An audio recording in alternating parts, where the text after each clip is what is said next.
আসসালামু আলাইকুম এভরিওয়ান। নিয়ে আসলাম তোমাদের জন্য কাছে থেকেও দূরে গল্পের দ্বিতীয় পর্ব। আর ভিডিওটা ইউটিউব থেকে দেখলে চ্যানেলটা অবশ্যই সাবস্ক্রাইব করে দিবা, আর যদি ফেসবুক পেজ থেকে দেখো তাহলে পেজটা অবশ্যই ফলো করে দিবা। তো চলো বেশি কথা না বলে গল্প শুরু করা যাক। সকাল সকাল ভার্সিটিতে প্রবেশ করলো আরমান। বাইকের শব্দ পেতেই মাঠের শিশির ভেজা ঘাসের উপর বসে থাকা শিক্ষার্থীদের একবার নজর পড়ল তার উপর। অনাকাঙ্ক্ষিতভাবে সবার মনোযোগ কেড়ে নিল আরমান। ছেলেরা অবশ্য খুব তাড়াতাড়ি নিজের দৃষ্টি সরিয়ে নিল, তবে মেয়েরা নিজেদের দৃষ্টি সরাতে পারল না। আরমানের নিজেকে নিয়ে একটা ব্যাপারে ভীষণ গর্ব হয়, আর তা হলো কোনো মেয়ে একবার ওর দিকে তাকালে তৎক্ষণাৎ নিজের দৃষ্টি অন্যদিকে ফেরানোর ক্ষমতা থাকে না। হ্যাঁ, এটাই আরমানের গর্ব। আরমানের মতে মেয়েদের মনোযোগ পাওয়া পৃথিবীর সবচেয়ে কঠিন ব্যাপারগুলোর একটা, যেটা সবাই পায় না। বাইক নিয়ে গিয়ে মাঠের একপাশে দাঁড়ালো। এই ঠান্ডার দিনে নিজেকে ঠান্ডা থেকে বাঁচানোর জন্য পাঞ্জাবির ওপরে একটা শাল জড়িয়েছে আরমান। সাদা পাঞ্জাবির উপরে ছাইরঙা শালটা বেশ মানিয়েছে। বাইক থেকে নামতে গিয়ে কাঁধের ওপর থেকে শালটা পড়ে গেল। আরমান আলগোছে এক হাতের সাহায্যে শালটা আবারও সেই কাঁধের উপর তুলে দিল। মুহূর্তের মাঝে কয়েকজন যুবক আরমানকে ঘিরে দাঁড়ালো। সবার মুখেই হাসি, সবাই একসঙ্গে সালাম ঠুকলো। আরমান আলতো হেসে সালামের জবাব দিল। চোখে মুখে তার আজ একটু বেশি হাসি দেখা যাচ্ছে। এত কাজের মাঝেও তার চেহারার লাবণ্য একটুও কমেনি।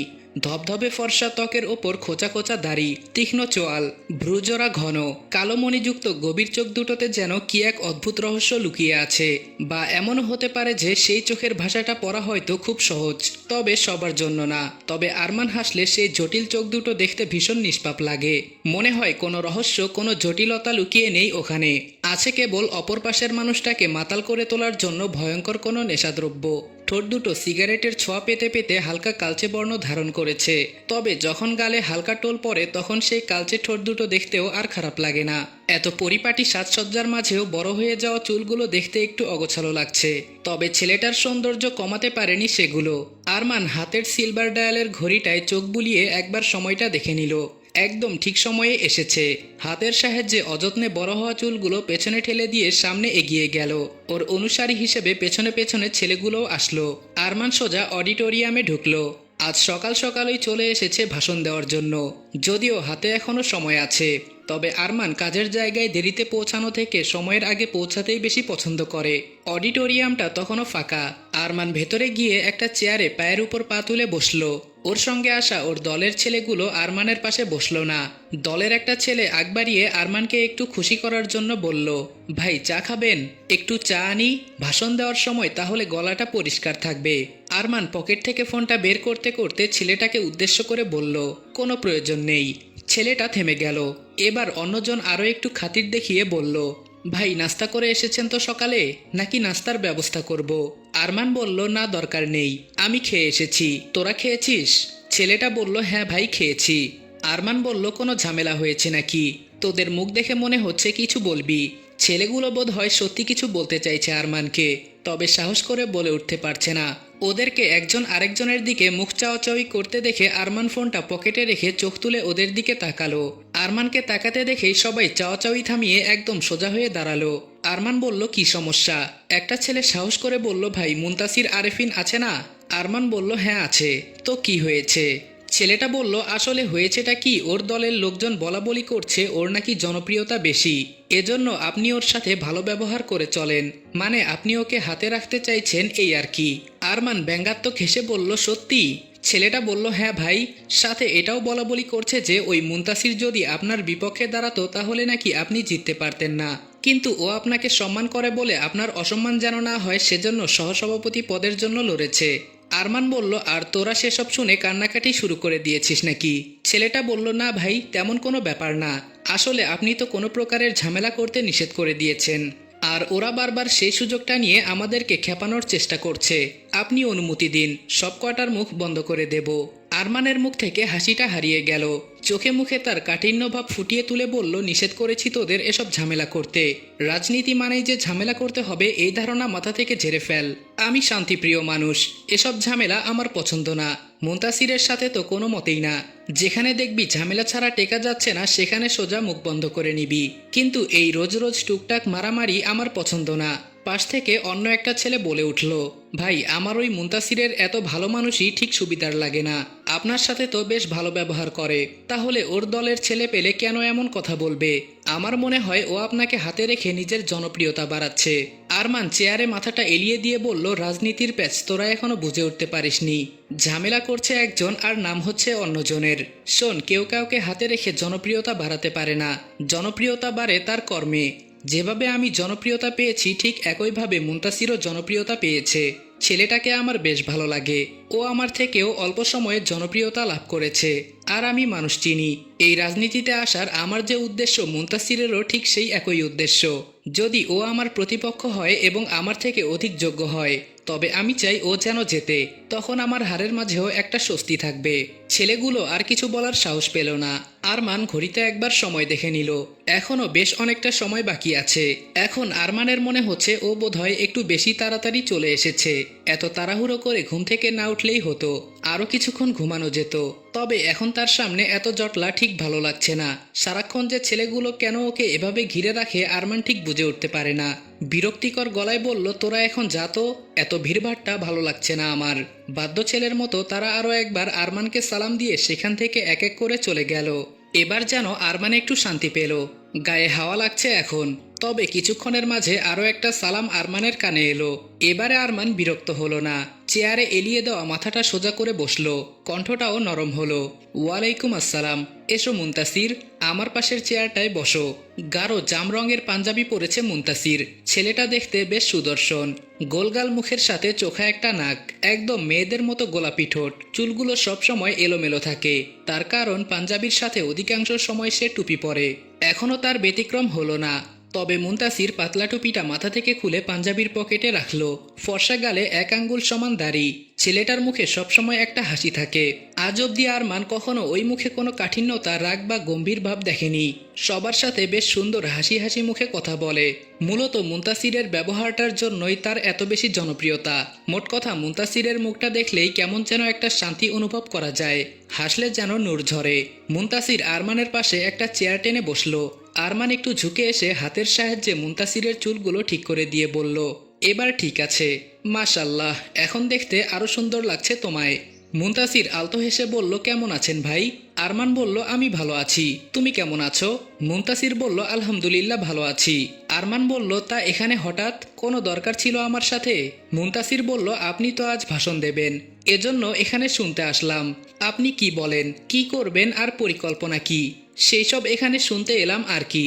আরমান বলল, তুমি কি ভুলে যাচ্ছ মুনতাসির, আমি তোমার প্রতিপক্ষ দলের। মুনতাসির বলল, মানছি আপনি আমার প্রতিপক্ষ দলের, তবে এসব রাজনীতি নির্বাচনের বিষয়গুলোতে আমি আগ্রহ খুঁজে পেয়েছি আপনাকে দেখে। আপনি নিশ্চয় জানেন যে আমি আপনাকে অনুসরণ করি। আরমান হেসে উঠে বলল, আমি আবার অনুসরণ করার মতন কোনো মানুষ হলাম নাকি? না, আমি তেমন কোনো বড় রাজনীতিবিদ না, আমার খুব বেশি নামডাক আছে। আমাকে অনুসরণ করো না, আমার থেকে বড় কোনো রাজনীতিবিদকে অনুসরণ করো। মুনতাসির বলল, আপনি যেমনই হন না কেন, এসবের মাঝে আমার আশাই আপনাকে দেখে। আমি জানি আপনি হয়তো আমার কথা বিশ্বাস করবেন না, কিন্তু আমার কাছে আপনি একজন চমৎকার ব্যক্তিত্ব। আমি জানি না আমি আপনার মতন হতে পারবো কিনা, তবে আমি চেষ্টা করি আপনার মতন হওয়ার।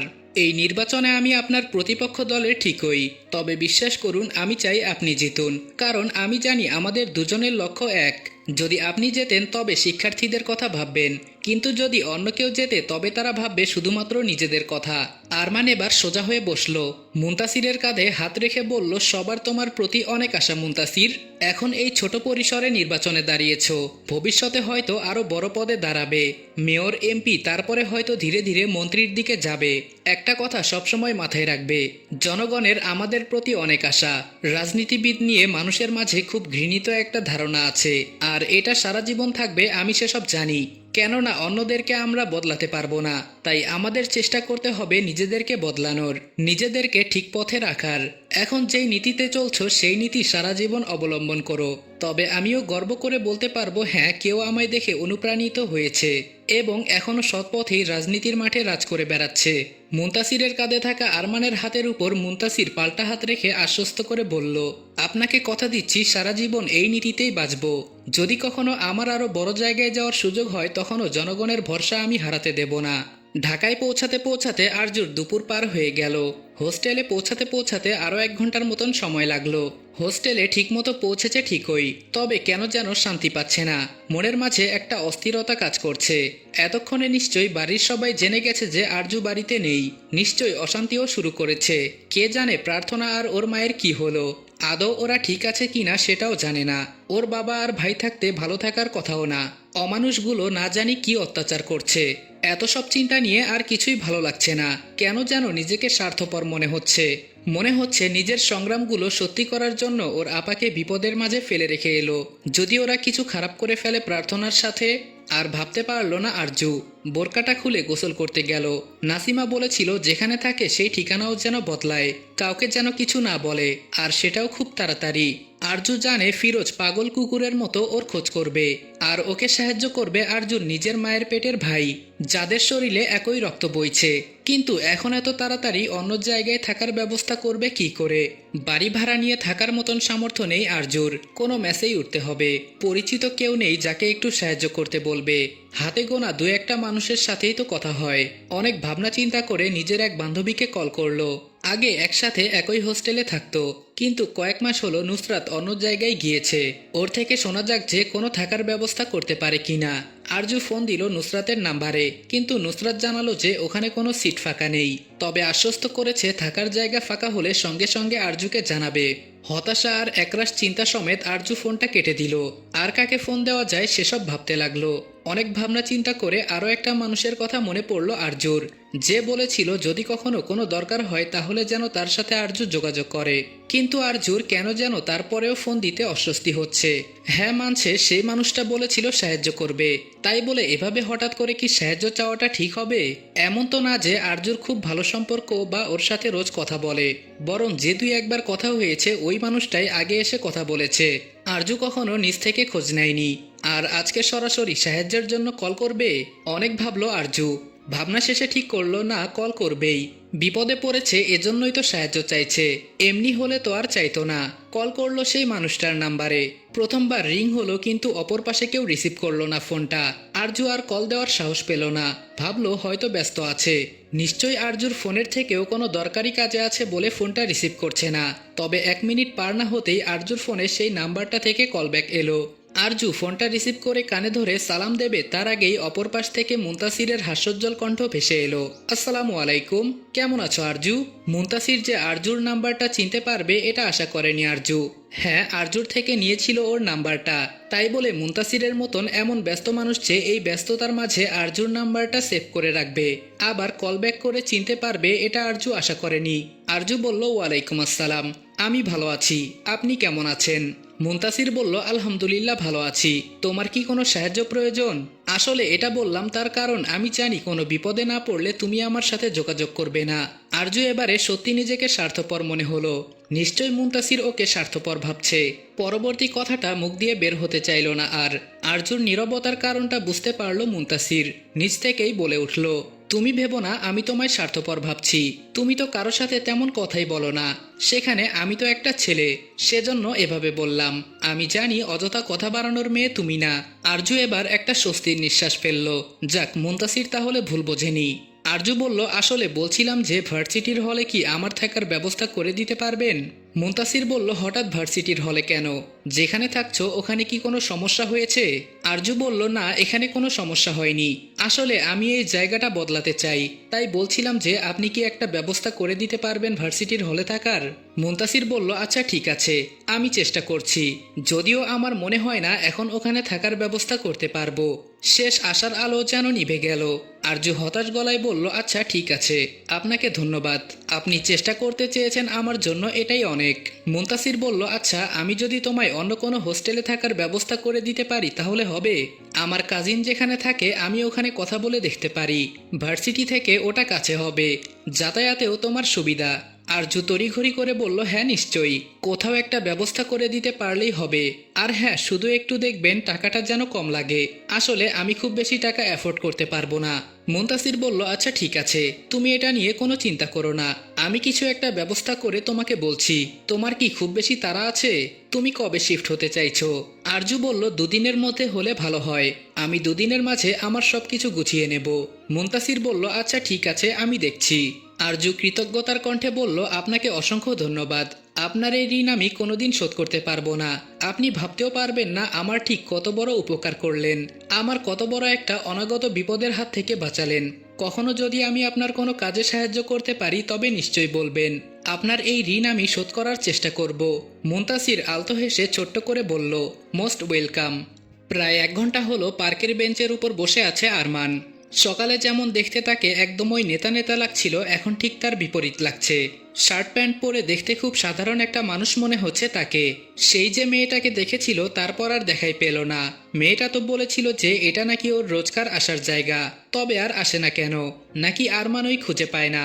আচ্ছা, আরমান আবার চিনতে পারছে না এমনটা তো নয়, হয়তো আরজু প্রতিদিনই আসে, ওর সামনে দিয়ে চলে যাচ্ছে, কিন্তু আরমান চিনতে পারছে না।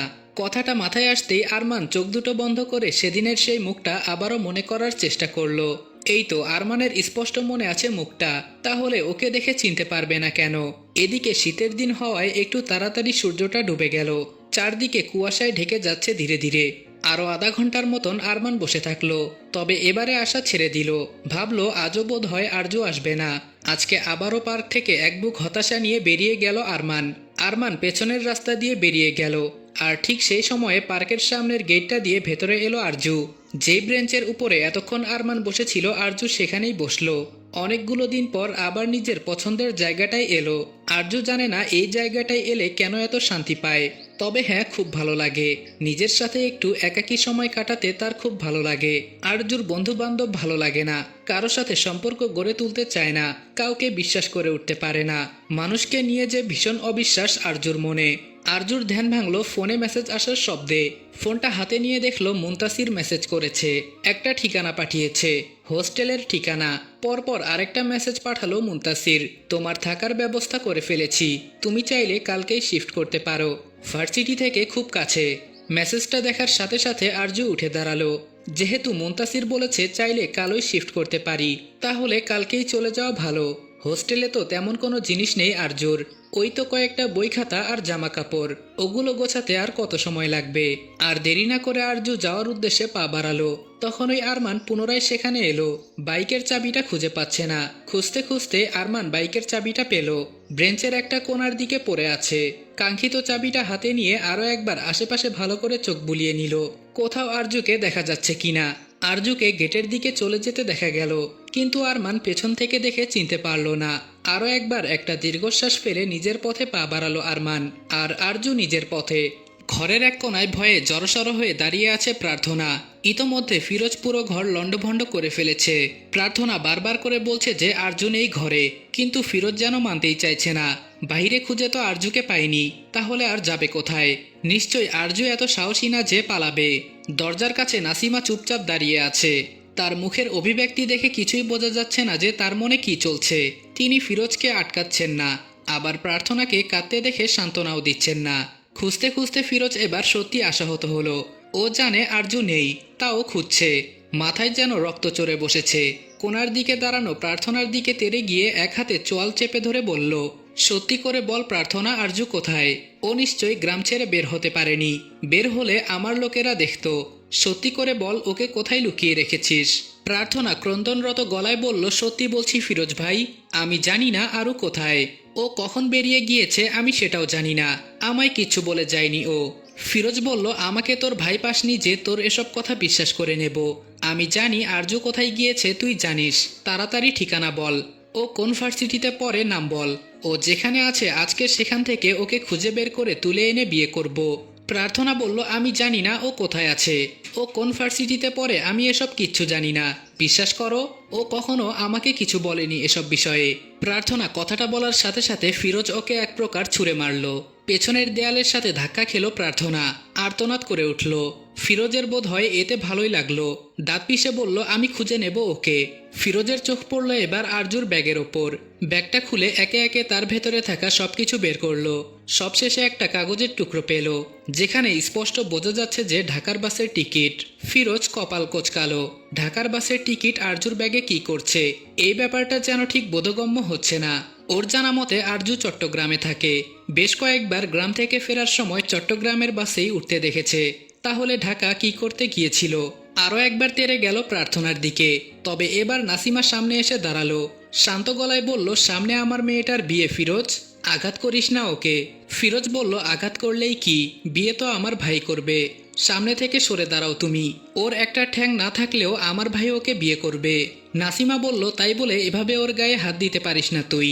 ফিরোজ ঠোঁট বাঁকিয়ে হেসে বলল, আমার ভাইয়ের বউ হওয়ার পরে দরকার পড়লে ওর উপরে ভাগও বসাতে পারি। আমি কি কি করতে পারি সেসব কি তোমায় আবার নতুন করে বোঝাতে হবে? সামনে থেকে সরো। নাসিমা বলল, তোর চাচা যদি শোনে যে তুই ওর গায়ে হাত তুলেছিস তাহলে কিন্তু রেগে যাবে। আমি কি ডাকবো? ফিরোজ খুব কষ্টে নিজের রাগটাকে কন্ট্রোল করলো। নাসিমার পেছনে থাকা প্রার্থনাকে উদ্দেশ্য করে বলল, ও যদি চট্টগ্রাম থাকে তাহলে ওর ব্যাগে ঢাকার টিকিট কি করছে? প্রার্থনা তৎক্ষণাৎ একটা অজুহাত বের করে বলল, আরজু এবার ঢাকা থেকে ফিরেছে। ঢাকাতে ওর বন্ধুর বিয়ে ছিল, সেজন্য ওখানে গিয়েছিল। ফিরোজ বলল, নাম কি বন্ধুর? কোথায় থাকে সেই বন্ধু? প্রার্থনা বলল, আমি জানি না। ফিরোজ বলল, শোন প্রার্থনা, দুদিন পর কিন্তু তোকে আমাদের বাড়িতেই উঠতে হবে। তখন তোকে বাঁচানোর জন্য সামনে কেউ দাঁড়াবে না, এমনকি আমার ভাইও না। যদি কখনো জানতে পেরেছি যে তুই কোনো কিছু জেনে বুঝে আমার থেকে লুকিয়েছিস, মনে রাখিস সেদিন তোর অবস্থা খারাপ হবে। ফিরোজ চলে গেল। ওর পিছু পিছু নাসিমাও বেরিয়ে চলে গেল। মেয়েকে কোনো রকম কোনো সান্ত্বনা দিলেন না, কতটা কি আঘাত পেয়েছে সেসব কিছুও জিজ্ঞেস করলেন না। মাঠের একপাশে আরজুকে দাঁড়িয়ে থাকতে দেখল মুনতাসির। প্রচারণার কাজে বেরিয়েছিল। মেয়েটা সব সময় একাই থাকে, আজকেও তার ব্যতিক্রম হলো না। মুনতাসির এগিয়ে গেল আরজুর দিকে। ওকে আরজুর দিকে এগিয়ে যেতে দেখে অনেকগুলো বিস্ময় ভরা দৃষ্টি ওদের উপর পড়ল।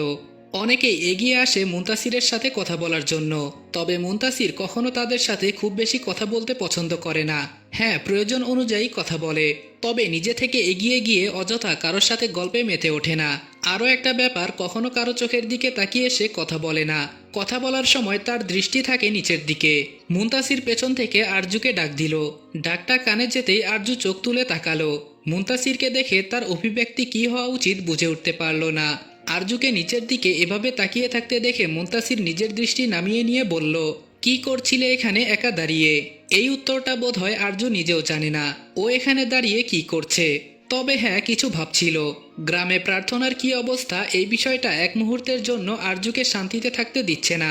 আরজুর থেকে আবারও কোনো উত্তর না পেয়ে মুনতাসির আবারও নিজেই বলে উঠল।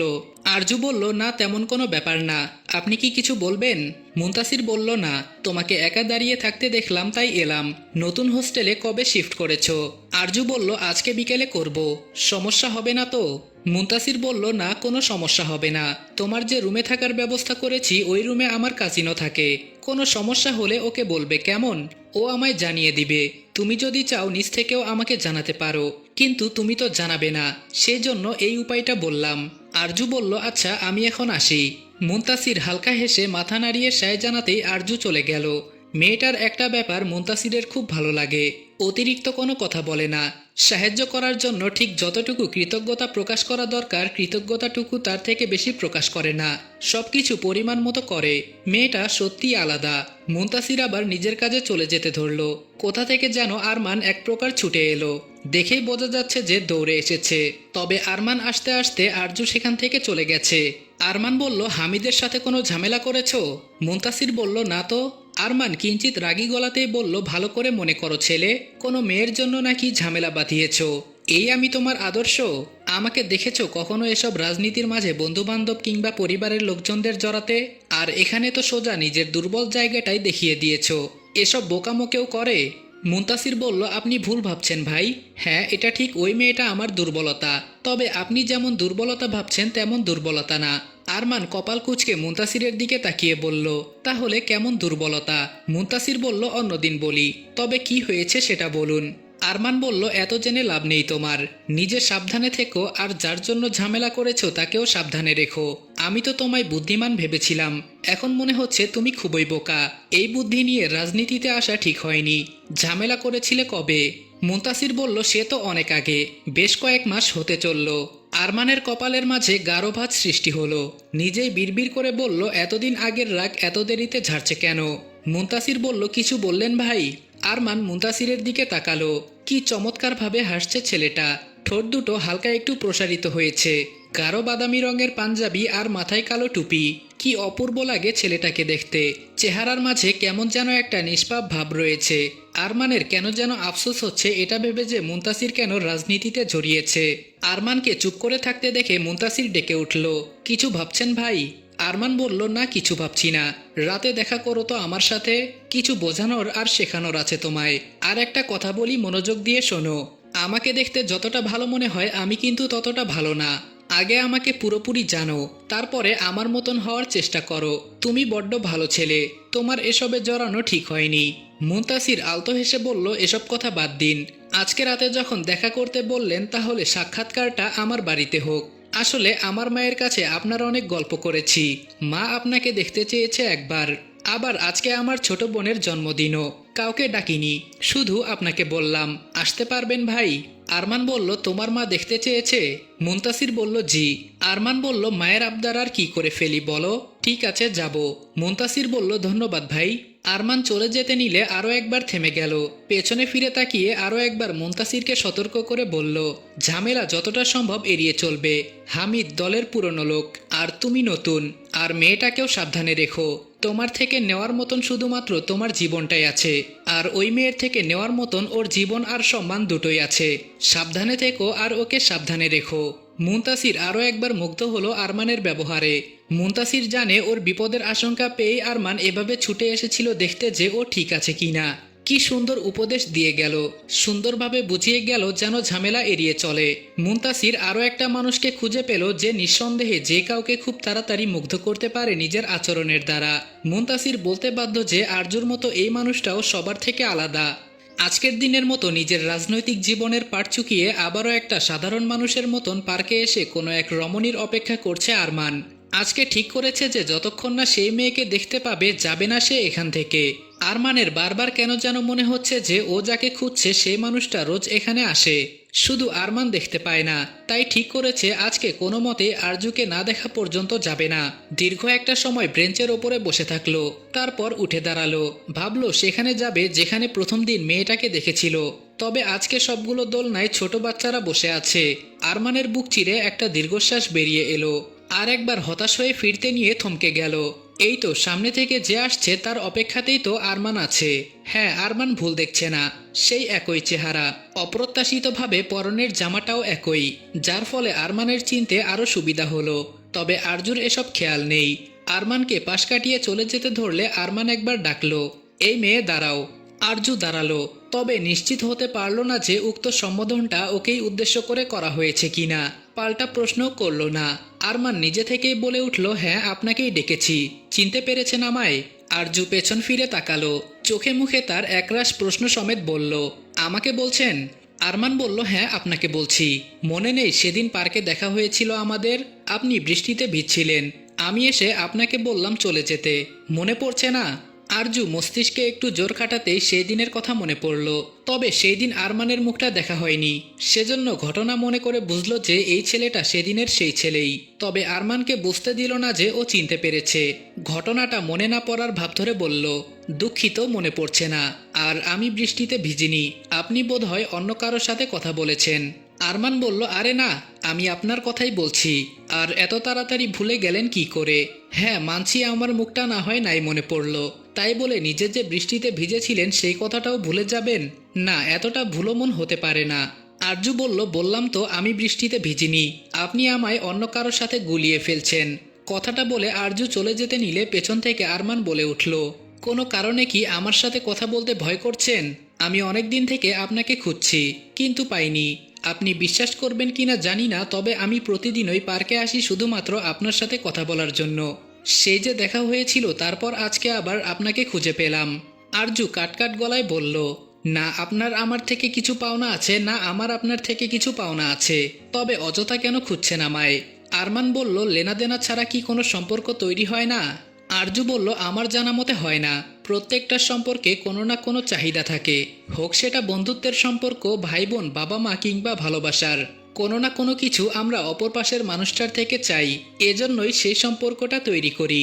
আরমান বলল, ভুল ভাবছেন, আমি আপনার থেকে কিছু চাই না, আমি তো শুধুই এমনি কথা বলতে চাই। আরজু বলল, চাওয়া তো একটা আছেই, আপনি আমার সাথে কথা বলতে চান এখন, পরে আমার মনোযোগ চাইবেন, আমার সময়ও চাইবেন হয়তো, যা আমার পক্ষে আপনাকে দেওয়া সম্ভব না।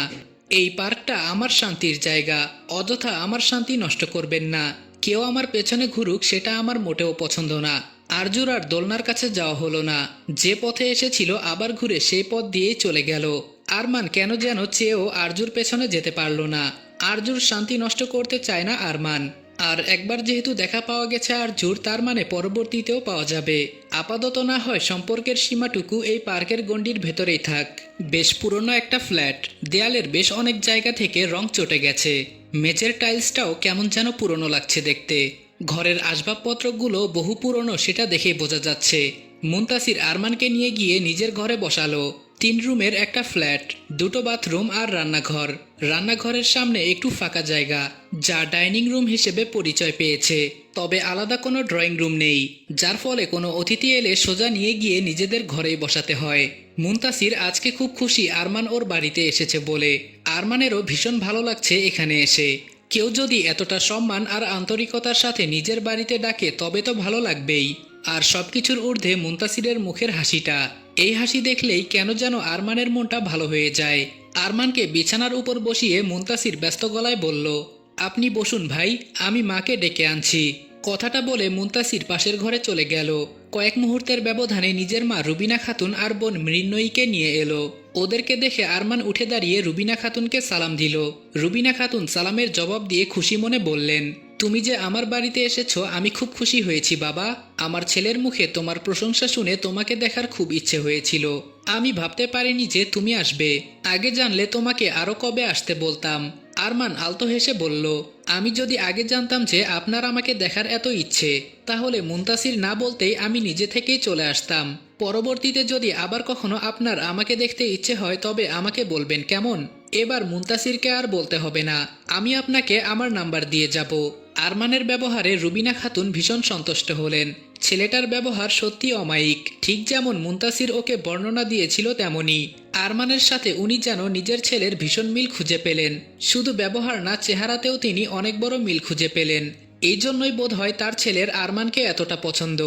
আরমান এবারে নিজের সাথে আনা রঙিন কাগজে মোড়ানো উপহারটা মৃন্ময়ীর দিকে বাড়িয়ে দিয়ে বলল, শুভ জন্মদিন। আসলে আমি তো জানি না তুমি কি পছন্দ করো। মুনতাসিরকে অনেকবার জিজ্ঞেস করেছিলাম, কিন্তু কিছু বলেনি, তাই নিজেই পছন্দ করে এনেছি। তবে হ্যাঁ, পরের জন্মদিন আসতে আসতে তোমার সাথে আমি বেশ ভালো একটা বন্ধুত্ব তৈরি করে নেব। তখন আমায় আর মুনতাসিরকে জিজ্ঞেস করতে হবে না যে তোমার কি পছন্দ, আমি নিজে থেকেই আনতে পারবো। মৃন্ময়ী হাস্যোজ্জ্বল মুখে বলল, ধন্যবাদ ভাইয়া, আমার ভাইয়া ঠিকই বলেছে, আপনি খুব ভালো, একদম আমার ভাইয়ার মতন। আরমান বলল, তোমার নামটাই তো জানা হলো না, নাম কি আর কোন ক্লাসে পড়ো? আমার নাম মৃন্ময়ী, পরের বছর এসএসসি পরীক্ষা দেব। আরমান বলল, ও আচ্ছা, আমার ছোট ভাইয়ের থেকে একটু ছোট তুমি। কি হওয়ার ইচ্ছে? মৃন্ময়ী বলল, ভাইয়া বলেছে ডাক্তার হতে হবে। আরমান বলল, বেশ, তবে ভাইয়ার ইচ্ছে পূরণ করো, ভালো করে পড়াশোনা করো, কেমন?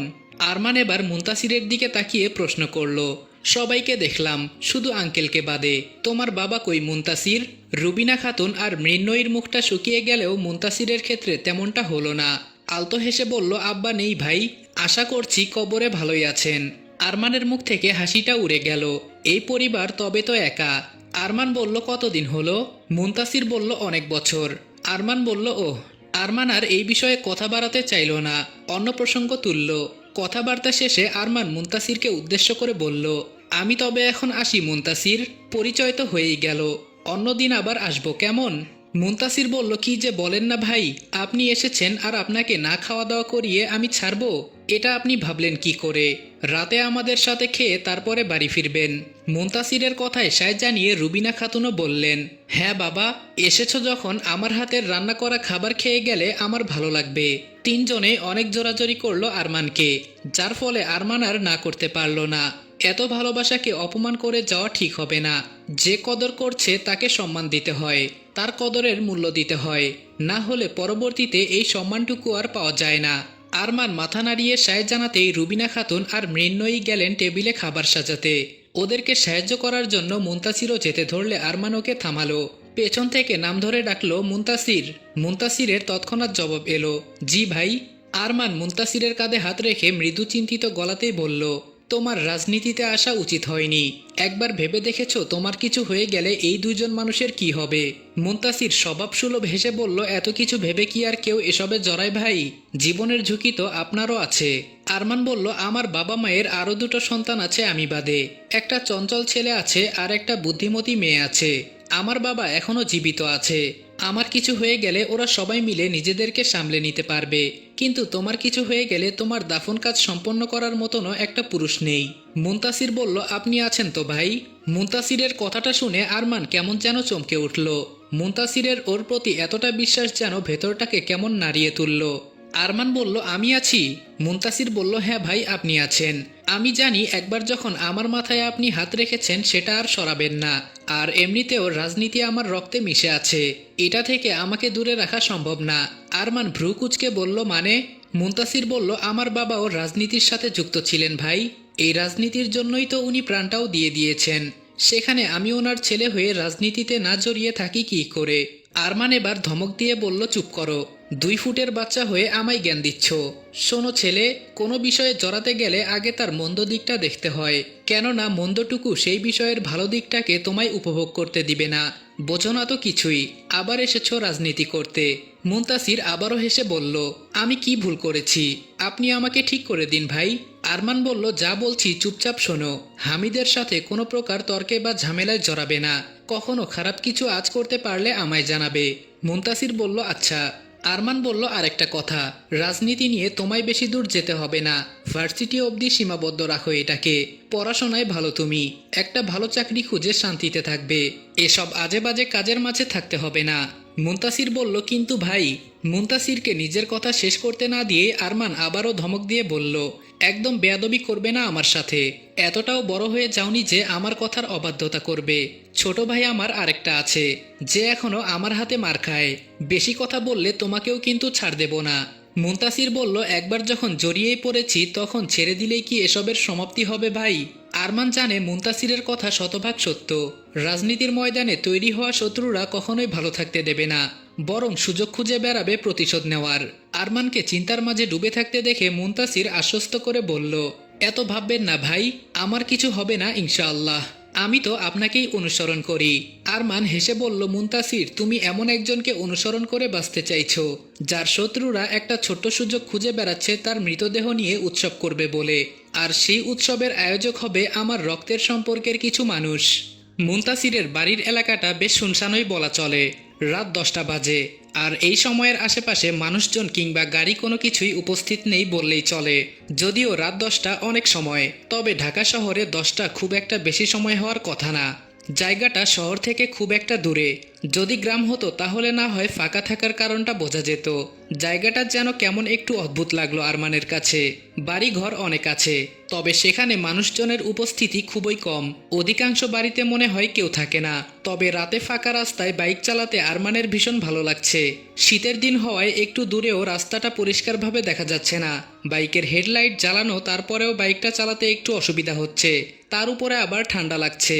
শার্টের উপরে জ্যাকেট পরেছে ঠিকই, তবে এই শীতের তীব্রতা জ্যাকেটটা আটকাতে সক্ষম হচ্ছে না।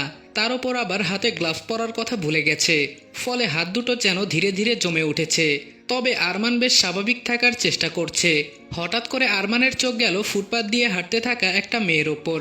অন্ধকারে যদিও তার মুখটা স্পষ্টভাবে দেখতে পেল না, তবে জামার রংটা দেখতে পেল। আর এটা দেখেই আরমানের মনে হলো ওটা আরজু। এই মেয়ে, শুনছো? আরমান ডাকলো ঠিকই, তবে আরজুর কানে সেই ডাক পৌঁছালো না। আরমান বাইকটা থামাতে চাইলো, তবে সামনে তাকাতেই দেখলো গলি দিয়ে একটা 4 চাকার গাড়ি বের হচ্ছে। খুব দ্রুত পরিস্থিতিটা সামাল দেওয়ার জন্য ব্রেক ঘোরাতেই তাল সামলাতে না পেরে বাইকটা রোডের ওপরে স্লাইড করে কিছু দূর এগিয়ে গেল। বেশ জোরে একটা শব্দ হলো, সেই শব্দে আরজুর ধ্যান ভাঙলো। পেছন ফিরে তাকাতেই দেখলো বাইকের নিচে কেউ একজন পড়ে আছে, আর কারটা এখনো ঠাই সেখানে দাঁড়িয়ে আছে। আরজু তাড়াহুড়ো করে সেখানে এগিয়ে গেল। আরজুকে সামনে থেকে দেখে আরমান এবারে নিশ্চিত হলো যে ওটা পার্কে দেখা সেই মেয়েই ছিল, যাকে দেখে মনে হয় দিন দুনিয়া বিমুখ একটা মানুষ। যার যাই হয়ে যাক না কেন তাতে সেই মেয়ের কিছুই যায় আসে না। সেখানে আরমানের অ্যাক্সিডেন্ট হয়েছে দেখে আরজু যে এগিয়ে এসেছে, ব্যাপারটা আরমানের কাছে অষ্টম আশ্চর্যের মতো লাগলো। আরজু বাইকটা তোলার চেষ্টা করলো, তবে ওর একার পক্ষে সম্ভব হলো না। এদিকে আরমান বেশ আঘাত পেয়েছে। হেলমেটটা থাকার কারণে মাথায় কোনো চোট পায়নি, তবে হাত পায়ে বেশ ভালোই আঘাত পেয়েছে। আরজুকে এত কষ্ট করতে দেখে আরমান বলে উঠল, আপনি একা পারবেন না, দাঁড়ান আমি চেষ্টা করছি। আরজু আরমানের কথায় পাত্তা না দিয়ে সোজা কারটার দিকে গেল। আরজুকে এগিয়ে আসতে দেখে কারের ভেতরে ড্রাইভিং সিটে বসা মানুষটা গাড়ির কাছ নামালো। আরজু সহজ স্বাভাবিক ভঙ্গিতে তবে গভীর গলায় বলল, রাস্তা তো এতটাও অন্ধকার না যে সামনে থেকে একটা বাইক আসছে আর আপনি সেটা দেখতে পারবেন না। আবার যখন একটা ভুল কাজ করেই ফেলেছেন, দেখছেন মানুষটা পড়ে আছে, তাহলে সাহায্যের জন্য বের হচ্ছেন না কেন? মনুষ্যত্ব, বোধ, বুদ্ধি, চোখ সব কি গেছে না ঠিক আছে? নাকি বড়লোক এজন্য ভেবেছেন 7 খুন মাফ হয়ে যাবে? আরজুর কথা শুনে ভদ্রলোক হাসলো, সিট বেল্ট খুলে গাড়ি থেকে বেরিয়ে এলো। বেশ স্বাভাবিক গলায় বলল, সবই ঠিক আছে, তবে আপনার রাগটা বোধ হয় একটু বেশি বেড়ে গিয়েছে আমার উপরে। আরজু বলল, ওনাকে গিয়ে সাহায্য করুন। কথাটা বলে আরজু আবারও আরমানের দিকে গেল। ওর পেছন পেছন ভদ্রলোকও গেল। ভদ্রলোক বলল, কি রে আরমান, তোর এই অবস্থা কেন? অবশেষে তবে আমি তোকে রাস্তায় ফেলতে পারলাম। পরিচিত একটা কণ্ঠস্বর কানে যেতেই আরমান কিছু সময়ের জন্য নিজের ব্যথাটা ভুলে গেল। মাথা তুলে তাকিয়ে সামনে উপস্থিত ব্যক্তিটাকে দেখে চমকালো। বিস্ময় ভরা গলায় বলল, তুই এখানে? তানভীর বক্র হেসে বলল, তোকে তো আবার সোজা করে দাঁড় করাতে হবে, সেজন্যই বোধহয় আমি এখন এখানে। দাঁড়া, তোকে আগে তুলি। তানভীর বাইকটা তুলল, তারপরে হাত বাড়ালো আরমানকে তোলার জন্য, তবে আরমান সেই হাত ধরল না। চোখে মুখে কাঠিন্যতা ফুটিয়ে তুলে বলল, যে ইচ্ছে করে ফেলে দেয় তার হাত আবার ওঠার জন্য ধরতে নেই। বলা তো যায় না আবার ফেলে দিতে পারিস। আরমান কিছুক্ষণের জন্য তানভীরের ব্যাপারটা মাথা থেকে সরিয়ে আরজুর দিকে তাকিয়ে কৃতজ্ঞতার কণ্ঠে বলল, আপনাকে ধন্যবাদ সাহায্যের হাত বাড়িয়ে দেওয়ার জন্য। আরজু বলল, আপনারা একে অপরকে চেনেন? আরমান বলল, হ্যাঁ। আরজু বলল, তাহলে আমি আসছি। আর একটা শব্দও ব্যয় করলো না আরজু, চলে গেল নিজের গন্তব্যে। মেয়েটা প্রত্যেকটা পদক্ষেপে আরমানকে অবাক করে। মেয়েটা কেমন যেন একটা, কোনো কিছুতেই কি তাই বলে কোনো আগ্রহ থাকবে না? আরমানের না হয় খুব বেশি আঘাত লাগেনি, তাই বলে কতটা কি লেগেছে, এখন ঠিক আছে কি না এসব কি একটু জিজ্ঞেস করা যায় না? আরমানের ভাবনায় ছেদ ঘটল তানভীরের গলার আওয়াজে। তানভীর বলল, ঠিক আছিস? আরমান বলল, হ্যাঁ, কিন্তু তার আগে তুই বল, তুই এই রাস্তায় কি করছিস? এখানে তো তোর কোনো কাজ নেই, তবে এত রাতে এখানে কেন? আর গলি দিয়ে গাড়ি বের করলে হর্ন দেওয়া লাগে সেটা জানিস না? আমার জায়গায় অন্য কেউ থাকলে তো মার খেতি। তানভীর আফসোসের সুরে বলল, তোর আয়ু বোধ হয় অনেক, তাই না? এই দেখ, আমি যেভাবে যা পরিকল্পনা করেছিলাম, এই অ্যাক্সিডেন্ট হলে তোর বাঁচার সম্ভাবনা ছিল না। আমি গাড়ি দিয়ে মেরে তোকে উড়িয়ে দিতাম, আবার সেটা যখন হলো না ভেবেছিলাম তোকে পিষে দিয়ে চলে যাব। রাস্তা তো বেশ ফাঁকা ছিল, কেউ টেরও পেত না, কিন্তু কোত্থেকে যে মেয়েটা চলে এলো কে জানে। অযথা তোর জন্য ওকে শাস্তি দিতে মন চাইল না। আবার মরলি না সেটা না হয় ঠিক আছে, অন্তত হাত পা তো ভাঙা উচিত ছিল, বা মাথা ফাটতো। অথচ দেখ কি সুন্দর নিজের পায়ে দাঁড়িয়ে আমার চোখে চোখ রেখে কথা বলছিস। ইচ্ছে তো করছে তোর এই চোখ দুটো বের করে নেই। এত আগুন কেন ওখানে? এত তেজ কিসের তোর? ক্ষমতা আমার বাবার, আর সেই ক্ষমতার লড়াই তুই করিস। আরমান বলল, ভুল বললি, তোর বাবার ক্ষমতার বড়াই আমি কখনোই করি না। আমি যা করি নিজের ক্ষমতায় করি। কিসের এত ঘৃণা তোর আমার উপরে? তোর এতটা অধপতন হয়েছে যে তুই নিজের ভাইকে খুন করতে চাস তানভীর? তানভীর বলল, কিসের নিজের ভাই? চাচার ছেলে তুই। আর তুই যদি আমার নিজের ভাই হতিস তাহলে মুনতাসিরের বিপক্ষে আমাকে বসাতি। তোর জন্য মুনতাসিরের সামনে আমাকে ছোট হতে হয়েছে, শুধুমাত্র তোর জন্য। জানিস এখন ভার্সিটিতে আমার থেকে ওর সম্মান বেশি, সবাই ওকে দেখলে মাথা নিচু করে সালাম দেয়। ওর পাশে যদি আমি দাঁড়িয়ে থাকি কেউ আমায় পাত্তা দেয় না, সবাই ওর পেছনে ছোটে। তোর নিশ্চয়ই এসব খুব ভালো লাগে তাই না? আরমান বলল, এসব আমার হাতে ছিল না তানভীর, আমি শুধুমাত্র নিজের মতামত জানাতে পারি। আর এটা স্বীকার করতে শেখ যে তুই মুনতাসিরের থেকে অনেক পিছিয়ে। এখনো এই পদগুলোর জন্য তুই নিজেকে প্রস্তুত করতে পারিসনি। তানভীর বলল, চুপ কর, তুই শুধু নিজেরটা বুঝিস। তুই জানিস আমার হাতে যদি ক্ষমতা আসে তাহলে তোর সমস্যা হবে। আরমান একটা দীর্ঘশ্বাস ফেলল। আজ অবধি কখনোই তানভীরকে কিছু বোঝাতে পারেনি, আজকেও যে বোঝাতে পারবে না সেই ব্যাপারে আরমান নিশ্চিত। তাই অযথা বুঝিয়ে সময় নষ্ট করতে চায় না। একেই তো কেটে যাওয়া জায়গাগুলো ভীষণ জ্বলছে, ঠান্ডার দিন হওয়ায় আরো বেশি ব্যথা করছে। বাইকটা ঠিক করে তাতে উঠে বসলো। পেছন থেকে তানভীর আবারও বলে উঠল, নিশ্চয়ই আমার বাবাকে এখন অভিযোগ করবি, তাই না? তারপর আমি বাড়ি গেলে বাবা আমাকে আবার কথা শোনাবে, আমাকে আবার বোঝাবে যে তোর তুলনায় আমি কতটা নিচে আছি। তুই সবকিছুর যোগ্য, আমি বাবার ছেলে হওয়ার যোগ্য না, তাই তো? আরমান আর পেছনে ফিরে তাকালো না, বাইকটা স্টার্ট দিতে দিতে বলল, বলার হলে অনেকদিন আগে আরো অনেক কিছুই বলতে পারতাম, আর সেগুলো যদি বলতাম তবে তুই আজ বাড়ি ছাড়া হতি। সময় নষ্ট না করে বাড়িতে যা, তোর বাবা না হোক তোর মা অপেক্ষা করে আছে। যে নিজের ছেলেকে সাধু ভাবে। আর এসব খুন খারাপির কাজ ছাড়, আজকাল তো দেখছি মদের নেশাতে ডুবে থাকিস। ছেড়ে দে এসব অভ্যাস, না হলে তোর বাবার কানে কথাগুলো দিতে আমি বাধ্য হব। এটা বলে আরমান চলে গেল। তানভীর বেশ অনেকক্ষণ আরমানের যাওয়ার দিকে তাকিয়ে রইল। কি ভাবলো কে জানে। তবে একটা বিষয় তানভীরের খুব আফসোস হচ্ছে, আরমানকে আজও মারতে পারলো না, একটু রক্ত ঝরতে দেখতে পারলো না আরমানের শরীর থেকে। আসসালামু আলাইকুম, আপনি আমায় চিনবেন না, আসলে আমার নাম্বার থেকে আপনার নম্বরে ভুলে 5,000 টাকা চলে গেছে, প্লিজ ওটা একটু ফেরত পাঠিয়ে দেবেন। আরজুর কণ্ঠটা বেশ উৎকণ্ঠিত শোনালো, ভীষণ চিন্তায় আছে। 5,000 টাকা তো কম না, কত কষ্ট করে জোগাড় করেছিল টাকাটা, বিকাশে পাঠাতে ধরে ভুল করে অন্য নাম্বারে চলে গিয়েছে। আরজুর অনুরোধের প্রেক্ষিতে অপর পাশের মানুষটা ওকে আশ্বস্ত করে বলল, আচ্ছা ঠিক আছে, আমি দেখছি, চেক করে আপনাকে জানাচ্ছি। আরজু বলল, আচ্ছা ধন্যবাদ। ফোনটা কেটে দিল আরজু। অধীর আগ্রহে অপেক্ষা করতে লাগলো আবারও কল আসার। এদিকে ভার্সিটিতে পুরোদমে নির্বাচনের প্রচারণার কাজ চলছে। আশেপাশের সবাই সেসব বিষয় নিয়ে আলোচনা করছে, তো কেউ আবার বন্ধু বান্ধবদের সাথে অন্যান্য বিষয় নিয়ে আড্ডা দিতে ব্যস্ত। একদল আবার লিফলেট বিতরণ করছে। ওদের মাঝে থেকে একজন এসে আরজুর হাতে একটা লিফলেট ধরিয়ে দিয়ে গেল। আরজু যন্ত্রের ন্যায় সেটা হাতে নিল, আর ঠিক তখনই তার সেই নাম্বার থেকে কল এলো। আরজু তাড়াহুড়ো করে কলটা রিসিভ করে কানে ধরতেই অপর পাশ থেকে ভদ্রলোক গম্ভীর গলায় বলল, কি আজে বাজে কথা বলছেন, কোনো টাকা তো আসেনি। আরজুর হাত থেকে এবার লিফলেটটা পড়ে গেল। দুর্বল লাগছে শরীরটা, যেখানে স্পষ্ট বুঝতে পারছে যে টাকাটা অন্য নাম্বারে সেন্ড হয়েছে, সেখানে কি করে অস্বীকার করছে উনি। আরজু বলল, ভাইয়া আমার কাছে মেসেজ এসেছে টাকা যাওয়ার, আপনি এভাবে অস্বীকার করতে পারেন না। 1-2 টাকা না যে ছেড়ে দেব, আমার কষ্ট করে উপার্জন করা 5,000 টাকা আপনি ফেরত দিতে বাধ্য। লোকটা বলল, বলছি তো কোনো টাকা আসেনি আমার নাম্বারে, অযথা বিরক্ত করবেন না, ফোন রাখুন। লোকটা সত্যি ফোনটা কেটে দিল। আরজু আবার ওনার নাম্বারে কল করলো, কিন্তু নাম্বারটা বন্ধ পেল। আরজুর এবার অস্থির লাগছে, আরও বেশ কয়েকবার নাম্বারটায় কল দিল, কিন্তু কল গেল না। এরই মাঝে আরেকটা ছেলে এসে অন্য একটা লিফলেট আরজুর হাতে ধরিয়ে দিয়ে গেল। আরজু এবারেও রোবটের মতন চুপচাপ সেটা হাতে নিল। কে কে দিল সেসব খেয়াল নেই। যার ধারের টাকাটা ফেরত দেওয়ার কথা ছিল তার নাম্বার থেকে কল এলো। আরজুর চিন্তা হতে লাগলো কি বলবে, কিন্তু ফোনটা রিসিভ না করে উপায় নেই, না হলে পরিস্থিতি আরো খারাপ হয়ে যাবে। ভয়ে ভয়ে ফোনটা রিসিভ করলো।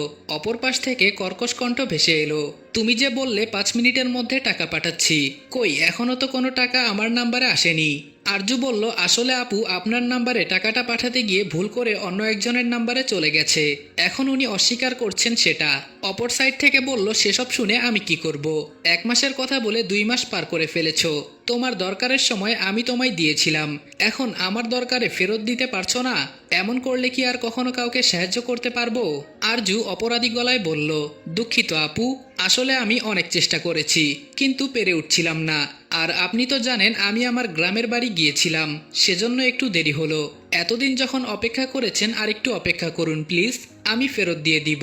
অপর সাইড থেকে বলল, চুপ করো বাটপার মেয়ে, তুমি যে আমার টাকা কত ফেরত দেবে সেসব আমার বোঝা হয়ে গেছে, একের পর এক অজুহাত বানিয়ে আর কত অপেক্ষা করাবে। আমাকে কিছু না জানিয়ে হোস্টেলটা অবধি বদলে ফেলেছো, কালকে তোমার হোস্টেলে গিয়ে তোমায় পাইনি, এরপরও কি বলবে তুমি চোর না? কোথায় উঠেছো ঠিকানা বলো, সেখানে যাব আমি। কি ভেবেছো পালিয়ে বেঁচে যাবে? অত সহজ না। কথাগুলো ভীষণ আত্মসম্মানে লাগলো আরজুর। সচরাচর কারো থেকে ধার করে না, আর ধার করলেও সময়ের আগে সে ধার শোধ করে দেয়, কিন্তু এবারে কোনো মতেই সম্ভব হচ্ছিল না। অসময়ে গ্রামের বাড়ি যাওয়ার জন্য একটা টিউশনও চলে গেছে। এর মাঝে আবার হোস্টেল বদলাতে হলো, অনেক টাকা ধার হয়ে গেছে যাতায়াতে। তবে কিছু করার নেই। আরজু হলেও হয়তো বিশ্বাস করতো না, নিজের মানুষদেরকেই তো বিশ্বাস করা যায় না, আর সেখানে ও তো পর। আরজু বলল, আমি কথা দিচ্ছি আপনাকে, আর একটা সপ্তাহ সময় দিন, আমি আপনার ধার শোধ করে দেব। মেয়েটা বলল, সময় দিলাম, আর ভুলেও নাম্বারটা বদলায়ও না। তোমার ভার্সিটি কিন্তু আমি চিনি, সিনিয়রদেরকে বলে অবস্থা খারাপ করে ছাড়বো। কথাটা বলে মেয়েটা ফোন কেটে দিল। এত অপমান করলো আরজুকে, এত কথা শোনালো, তারপরও কেন যেন আরজুর কান্না পেল না। আরজু অবশ্য কাঁদে না, শেষ কবে কেঁদেছিল নিজেও জানে না। পাথরের মন তার, ধার শোধ করতে না পারলে কথা শোনাবে, এটাই তো স্বাভাবিক, এতে কাদার কি আছে। ভেঙে পড়া নিজেকে আরও একবার আরজু শক্ত করে দাঁড় করালো। আরজু যাওয়ার উদ্দেশ্যে পা বাড়ালে কয়েকটা ছেলে এসে ওর পথ আটকে দাঁড়ালো। ওদের সাথে আরজুর কি লেনা দেনা সেটা আরজু নিজেও বুঝে উঠতে পারল না। তীক্ষ্ণ দৃষ্টিতে তাকিয়ে একবার ভালোভাবে পরখ করে নিল। দেখতেই কেমন গুন্ডা গুন্ডা লাগছে, সাজ পোশাক দেখে মনে হচ্ছে না কোনো ভদ্রবাড়ির ছেলে। আরজু প্রশ্নাত্মক গলায় জিজ্ঞেস করলো, কোনো দরকার? ছেলেটা বলল, ভাইয়ের লিফলেটের উপর পা রেখেছেন কোন সাহসে?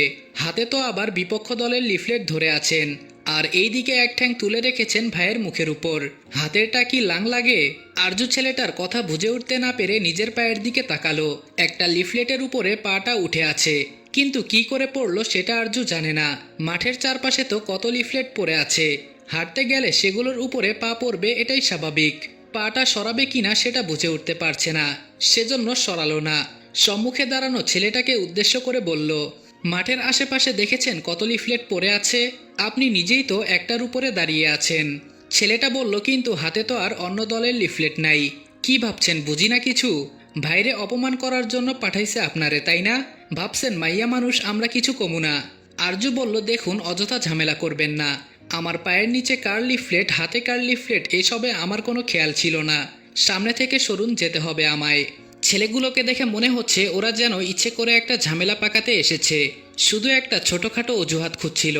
অবশেষে একটা অজুহাত পেয়েও গেছে, তবে সেই অজুহাতটা এতটাই নিম্ন পর্যায়ের যেটাকে অজুহাত হিসেবে গণ্য করা যায় না। আরজুর সামনে থেকে ওরা সরল না, বরং রাগান্বিত গলায় বলল, এই মাইয়া, একটু বেশি গরম দেখাইতেছ না? জানো আমরা কার লোক? তুমি জানো তোমার কি অবস্থা করতে পারি আমরা? তুমি হামিদের পক্ষের লোক, তাই না? সেজন্য আমাদের আরমান ভাইয়ের ছবিকে অপমান করছো। আরজু প্রশ্নাত্মক গলায় জিজ্ঞেস করলো, হামিদকে? ছেলেটা বলল, এমন ভাব করছো যেন চেনই না। পুরো ভার্সিটি চেনে আর তুমি চিনবে না, এটা হতে পারে না। এবার তো আরও নিশ্চিত হলাম যে তুমি ইচ্ছে করে এসেছো। তুমি ওর দলের লোক, তাই না? আরজু বলল, অদ্ভুত কথা বলছেন তো। আমি কি রাজনীতি করি যে ওনার পক্ষের লোক হব? আমাকে কি আপনাদের স্টুপিড মনে হয় যে আমি ওনার হয়ে ওনার শত্রুদের সাথে ঝামেলা করতে যাব? সত্যি করে বলুন তো আপনাদের উদ্দেশ্যটা কি? আমি খুব স্পষ্টভাবে বুঝতে পারছি আপনারা ইচ্ছে করে একটা ঝামেলা তৈরি করার মতলবে এসেছেন। সবথেকে বড় কথা, আপনারা ঝামেলা করুন, মারামারি করুন, যুদ্ধ লাগান, তাতে আমার কিছু যায় আসে না। Go to hell. কিন্তু এসবের মাঝে ভুলেও আমাকে জড়াবেন না। আমাকে গুটি হিসেবে ব্যবহার করতে যাবেন না আপনাদের এসব রাজনীতির নোংরা খেলায়। আরজুর এত তেজে ছেলেগুলো অবাক না হয়ে পারল না, কি করে এতগুলো ছেলের সাথে এভাবে গলা তুলে কথা বলছে। একটুও কি ভয় করছে না? কই, আজ পর্যন্ত তো কেউ ওদের সাথে এভাবে কথা বলার সাহস পায়নি।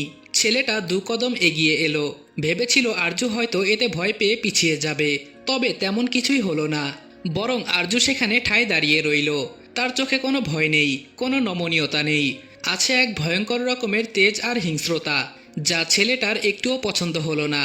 ইচ্ছে হলো আরজুর দৃষ্টির এই হিংস্রতা একদম শেষ করে দিতে, তবে জনসম্মুখে তো সবকিছু করা সম্ভব না।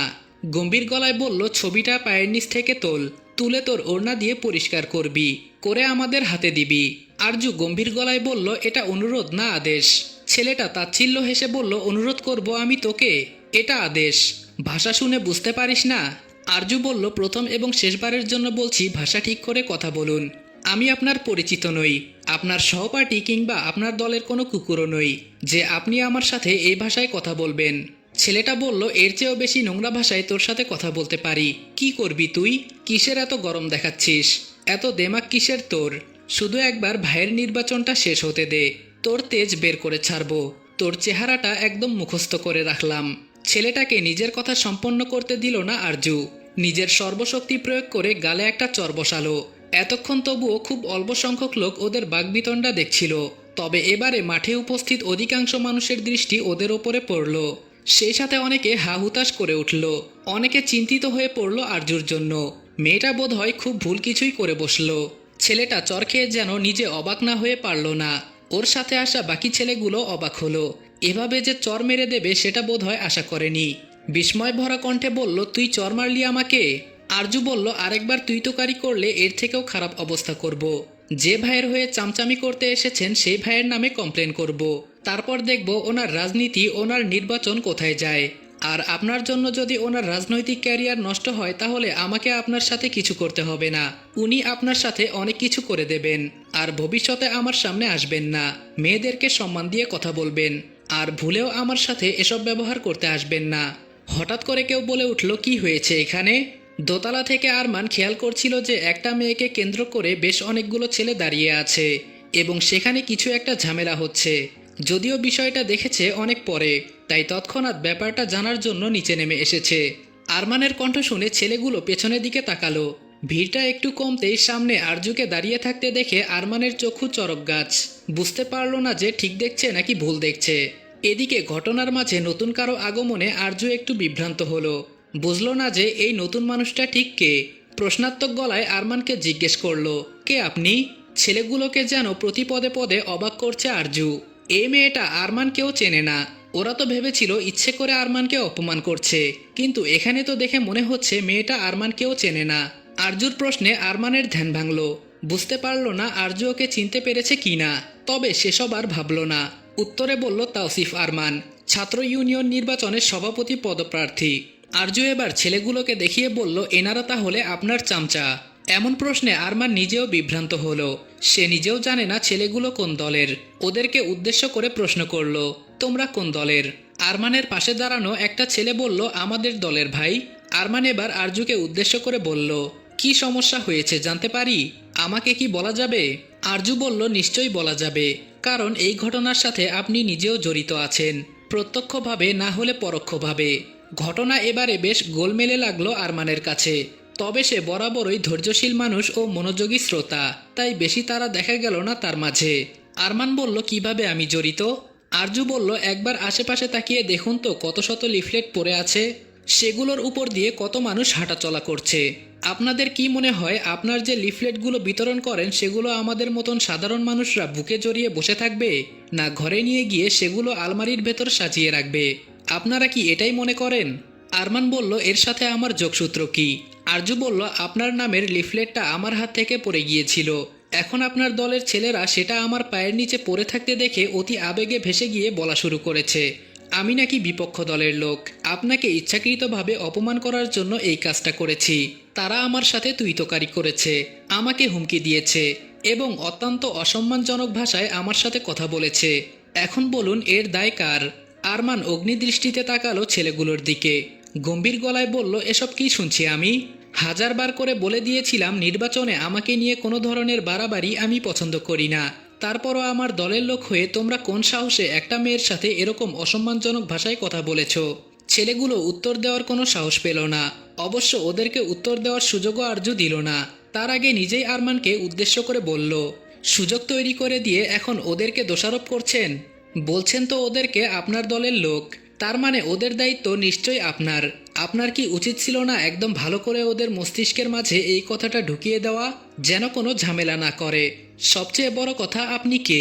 আপনার সাথে আমার কি যোগসূত্র আছে যে আমি আপনার জন্য এই পুরো ভার্সিটির সকলের সামনে অপমানিত হব? আরমান অপরাধী গলায় বলল, দেখুন মিস, আমি ক্ষমা চাইছি ওদের হয়ে। আমি বুঝতে পারছি দোষটা আমারই, যেহেতু আমার দলের লোক ওরা। আমি কখনো এই দায় এড়িয়ে যাব না। আরজু বলল, আপনি চাইলেও এড়িয়ে যেতে পারবেন না।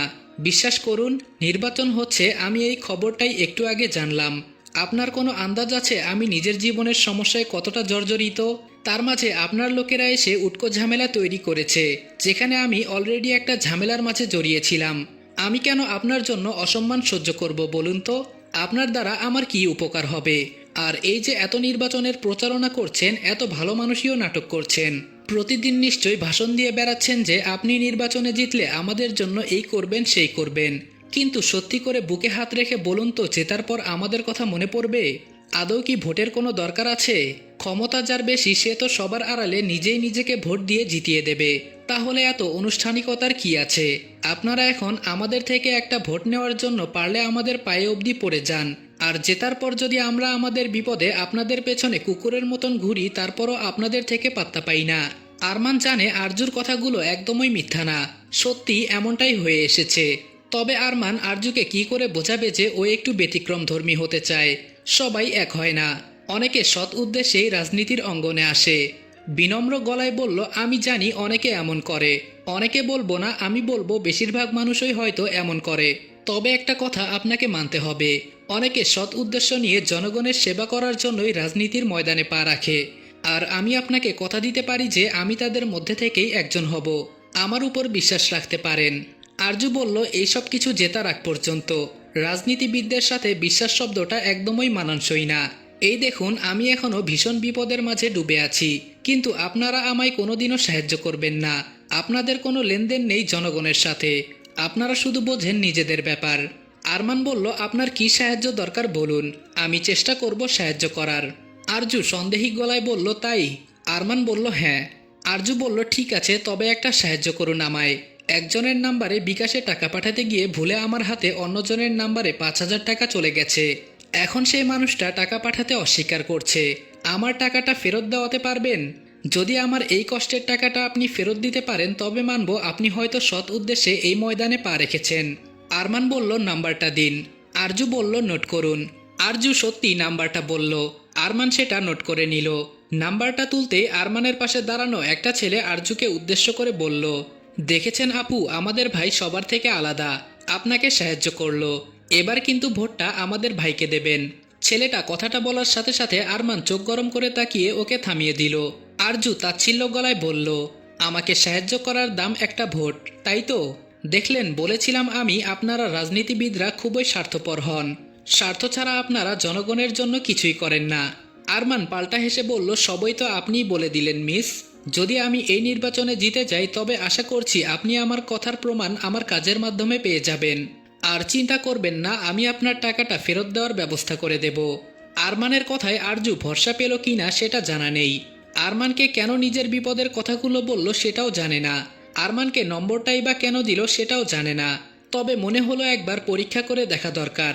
ছেলেটা যখন এত আত্মবিশ্বাসের সাথে বলছে যে সৎ উদ্দেশ্যে রাজনীতির অঙ্গনে এসেছে, তাহলে কতদূর কি করতে পারে। আরজু আর কোনো কথা বাড়ানোর প্রয়োজন মনে করল না। এমনিতেই নিজের কাছে মনে হলো আজ একটু বেশিই কথা বলে ফেলেছে। এত কথা বলার স্বভাব আরজুর সাথে ঠিক যায় না। চলে যাওয়ার আগে শেষবারের মতন আরমানকে উদ্দেশ্য করে বলল, আমি জানি না আপনি আমায় কতটা সত্যি বললেন বা কতটা মিথ্যা বললেন, তবে একটা কথা বলতে পারি, আপনার দলের যদি এই ছেলেদের মতন লোক থাকে যারা আপনার ক্ষমতা বলে আমার মতন সাধারণ মানুষকে ভয় দেখায়, তবে আপনার এই ক্ষমতা বেশি দিন টিকবে না, এটা মনে রাখবেন। কথাটা বলে আরজু চলে গেল।